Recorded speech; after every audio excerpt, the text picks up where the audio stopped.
আচ্ছা, ভিডিওটা তো শুরু করেছিলাম, কোনো কথা বলছিলাম না।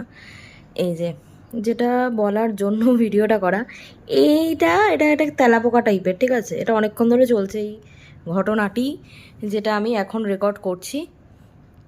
এই মহাশয় এই তেলাপোকাটিকে না মারছে, হ্যাঁ, না কিছু করছে। কি করছে? ওকে এরকম কিছু একটা থাবা মেরে বসিয়ে রাখছে। এই যে, হ্যাঁ, এবারও নড়লে চললে তখন তার পেছন পেছন ছুটছে। হ্যাঁ, ওকে এবার দেখছে, পাহারা দিচ্ছে। আমার নাড়িয়ে চাড়িয়ে দেখছে ও সুস্থ আছে। নাকের মধ্যে নিয়ে এই যে মরেও গেছে। এত তেলাপোকাকে এত করলে কি আর তেলাপোকা জীবিত থাকে? মরে গেছে ওটা।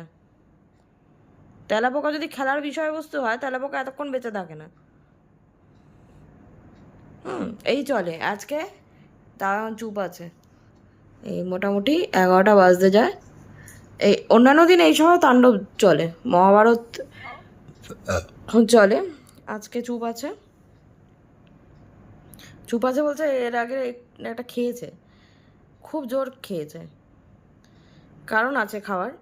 ওর খেলনাপাতি এত কিছু দেওয়া হয়েছে। এখানে একটা পুতুল, যার টুপি ফুপি খুলে দিয়েছে। পুতুলটা আমি অনেক শখ করে কিনেছিলাম, ঠিক আছে? যাই হোক, ওকে খেলতে দিয়েছিলাম প্রথম দিন, ওর খেলনা ছিল না। যার পুতুল ওই মোটামুটি পা ফা ছিঁড়ে দেয় মাঝে মাঝেই, টুপি ফুপি খুলে গেছে, ওইখানে একটা আছে। আর এই যে এই সুতলিটা দেখাই, যারা মোটামুটি ওই কুকুরদের খেলনা সম্পর্কে ধারণা আছে, গাজর চেনো, সেই গাজরের মোটামুটি সব সুতো খোলা হয়ে গেছে, ঠিক আছে? এই এখন অবধি এটাই এই সুতো খুলে দিয়েছে, একটা সুতোকে এরকম ইয়ে করে রাখা হয়েছে। এখনও চলছে সেই তেলাপোকা নিয়ে। আর চটি ফটি অনেক কিছু আছে, আরও অনেক, সেগুলো তুলে রেখেছি।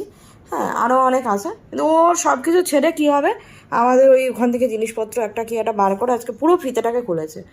হ্যাঁ, এতদিন অতটা সাহস ছিল না, তাই কিছু করিনি।